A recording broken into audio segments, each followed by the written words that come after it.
of the head coach out on the court. A lot of players might be bothered by that. I mean, I love Chris Paul's game. He's the first ballot Hall of Famer, but he may go down as the Steve Nash type, as a great player who may never win a ring. But a lot of guys really did not respond to the way Chris Paul plays. So it was interesting that a guy of James Harden's character was ready to give up on Chris Paul. And that contract, when he signed it last summer, 4 years, $160 million to just keep running it back with Harden. I mean, it's a miracle in and of itself that Morey got that off the books and then brought in a guy like Russell Westbrook. I don't know how the fit's going to be because, Ben, I mean, both these guys need the ball in their hands to be successful. I think that James Harden, for the sake of the team, might have to play off the ball a little bit more, let Russ kind of get his shots up. I mean, the good thing the Rockets have going for them, two things. One is that they're friends, so I think there will be more of a willingness to work together. And then pound for pound, can you find an NBA team right now with a better starting five than the Rockets? Harden, Westbrook, Capella, Tucker, and Gordon. I mean, can you find a better starting five anywhere? I'm not sure you can. I think that I'm going to get to some predictions with them, but I think they're pretty darn solid. I think that there's a few things that have kind of gone under the radar, but the first thing I want to call out is Zach Lowe is maybe the best in the business right now, but he had a really interesting point that I don't think has been covered enough, and I wanted to just call it out because I think he made a great point. He was on the Bill Simmons podcast, and he mentioned how when you look at this deal, and you mentioned Chris Paul in that contract, this deal might have been less about trading for Russell Westbrook for Daryl Morey and more about trading away Chris Paul. You mentioned the relationship that was there. We saw it with the Clippers. I mean, don't forget the fact that the Clippers this year looked awfully good without Chris Paul. I mean, if you look, they were only about 4 or 5 games worse than the Rockets were this year. 5 games worse. They had 48 wins to the Rockets 53. I mean, they had a lot of injuries the year before that. All of a sudden, you look at that Chris Paul trade. The guys who the Clippers ended up with don't look too bad all of a sudden. I mean, they won 42 games despite a ton of injuries a year ago, and then they won 48 last year, and that kind of paved the way. So I feel like, Jason, there's a real argument to be made that the price that Houston paid might be more about Chris Paul, his contract, and where teams feel like he's going. Because, I mean, if you're watching the Rockets last year, and I know, both of us watch a lot of basketball. Obviously, we're watching the playoffs, and you could see, especially during the playoffs, Paul just didn't look like the same guy. And no, he's getting older, and the injuries are taking effect. But, I mean, he got rewarded, Ben, because of his performance in the 2018 playoffs with the Rockets. I mean, had he not gone down in the West Finals, the Rockets could have won the championship, 2 years ago instead of Golden State. I mean, they had them on the ropes. And a healthy Chris Paul may have put them on the top and over the top. And then, Durant may only have 1 championship, and Steph and Clay and Draymond may only have 2. I think he got that contract based off of that knowledge where Daryl Morey was like, we were a healthy Chris Paul away from going to the finals. And then this year they took a huge step back. So I don't think the Clippers effect really has anything to do with this conversation. It's more along the lines of the Rockets thought they had something, and then it was something completely different because Paul and Harden did not mesh well together in the long run. And I mean, Paul, just the thing is, I don't know if he can beat his man off the dribble. And the way that D'Antoni's style was, I mean, let's first of all take a step back on too much Rockets criticism, because if you look at the scores against Golden State, and most of these games were with Durant. Obviously, the last 2 were not, but it's 104-100. They lose by 4. They lose by 4. They win by 5. They win by 4. They lose by 5. They lose by 5. I mean, every single game in the series, Jason, was by a margin of 5 points or fewer, and that was with 4.5 games of healthy Kevin Durant. I mean, I do feel like on some level, people are kind of sleeping on how good the Rockets are at this point. And so I think you're right. I think Paul, they rewarded him, and you're right. He just didn't fit anymore, and he wasn't the guy that signed that deal even. I mean, he's just not the same player. And I mean, I hope he comes back.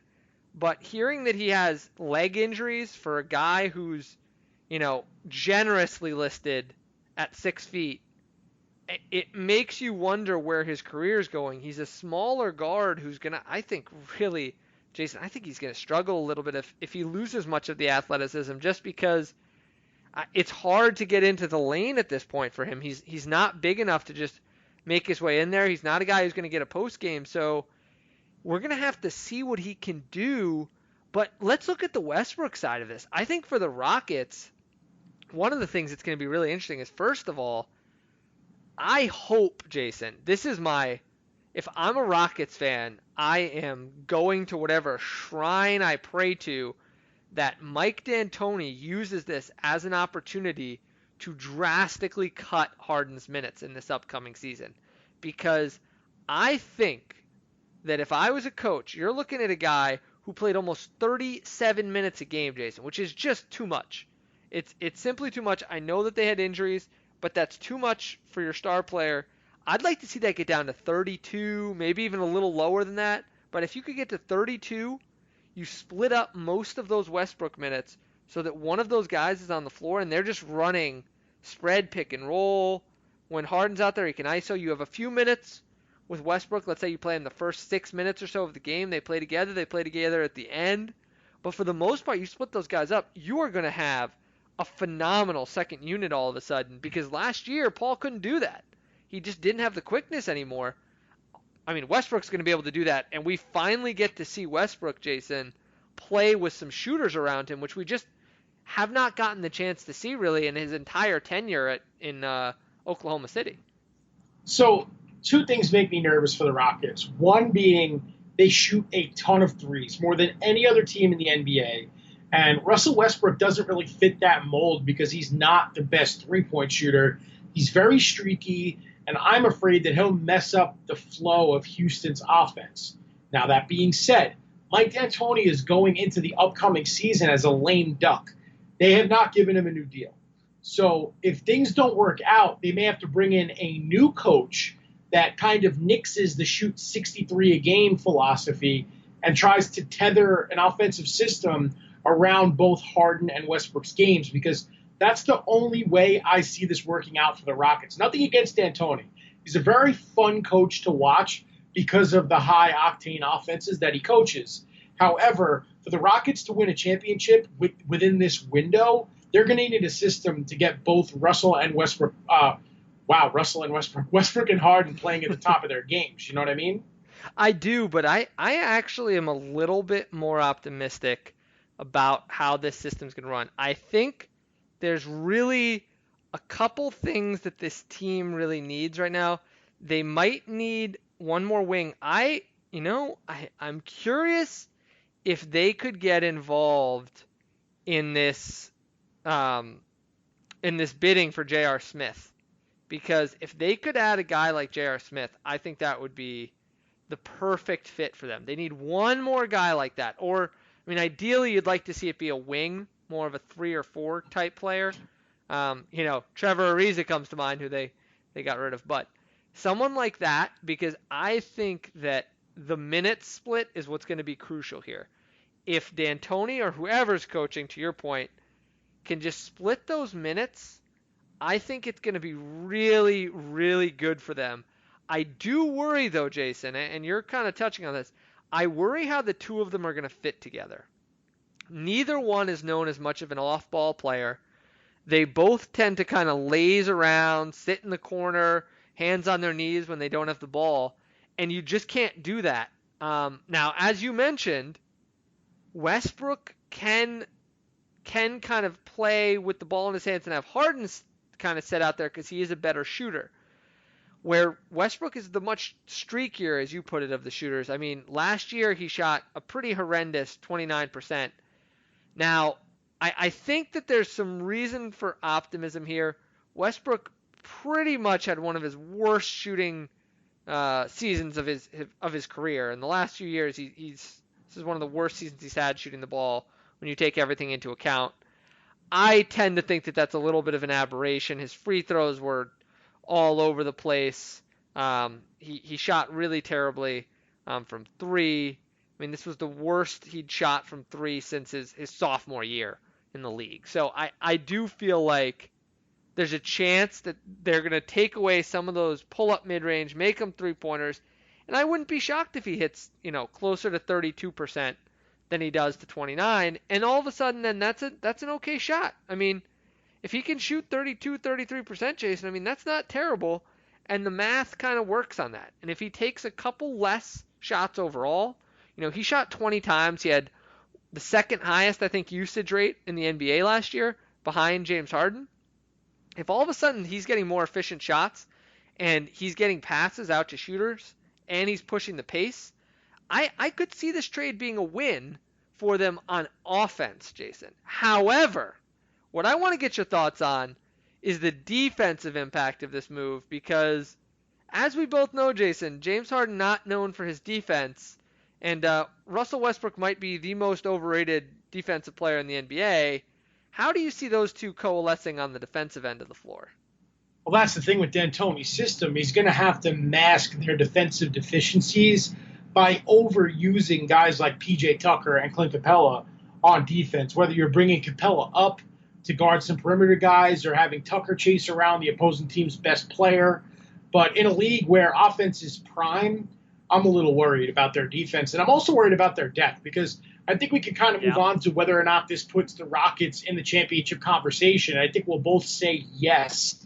However, I'm looking at their roster, and outside of the starting five that we mentioned, they have no bench. They got Tyson Chandler in on a one-year deal to back up Capella, but otherwise they have 6 undrafted free agents on their roster. Chris Chiazza, Gary Clark, Chris Clemens, Michael Frazier, William McDowell-White, and Shamari Pons. So almost 40% of their roster are currently made up of undrafted free agents. Then you have the starting five in Chandler. So where's the depth? You had mentioned them needing another piece like J.R. Smith. I'm going to say they need 2 or 3 veterans minimum free agents for this to work. I mean, I know some of the big 3 guys. Now, you're going to call me crazy, but a lot of these guys playing in the big 3 right now, trying to get an NBA look one last time, whether it's Monte Ellis, Amari Stoudemire, Joe Johnson. I think if you're the Rockets, you have to take a long, hard look at a couple of those guys because out of the remaining free agent pool, there really aren't too many players out there who move the needle. So I would not be surprised if Morey takes a flyer on one of these retired guys playing in the big 3 just to add some NBA experience to the bench because I think they're championship contenders because how good their lineup is. But you saw in the finals this year, I mean, you need depth on an NBA roster, and right now the Rockets don't have any. Yeah, no, you're absolutely right. And I mean, it's funny to look. I mean, they need to call up the New York Knicks, I think, Jason, because they could really use a forward on this team. I mean, there's just no depth, as you mentioned, really behind P.J. Tucker. If he was to get injured, I'm really not sure who would be playing for them. So maybe they'll call up the Knicks and get one of their 6 power forwards that they signed, or maybe a familiar face. I mean, I believe Ryan Anderson got bought out. It'd be interesting to see if he might be interested in coming back. There's a few other guys who might be out there that they might be able to end up with, but I mean, it's just going to be pretty interesting to see who they end up picking up because I think they need a free agent or two. And Jason, I don't know. There's been some rumors around the league about the new owner, Tillman Fertitta. Now, he made a big stink, Jason, that he was not cheap. He was not gonna, balk at paying any money. He was gonna pay the luxury tax, blah blah blah. They end up making a move to get under the luxury tax. Now, this season, it's very interesting that they kind of didn't do much, Jason, during the offseason, and it makes you wonder how much the Rockets are really worried about the tax. I mean, I do have to feel a little bit like maybe one of the reasons they sat out so much outside of the move for House, Chandler, and Austin Rivers was that they want to avoid paying too much in salary and avoid paying a huge tax bill. So I'm very interested to see what ends up happening with this Rockets team because they had been a pretty free spending team under the previous ownership. And now that Fertitta's here, they do seem like they're tightening their purse strings a little bit. And again, there's just a real lack of talent at the 4 right now for them. And the three is not overly strong either. And as you kind of mentioned, I mean, that's where the good players in the league are now. You talk about your LeBron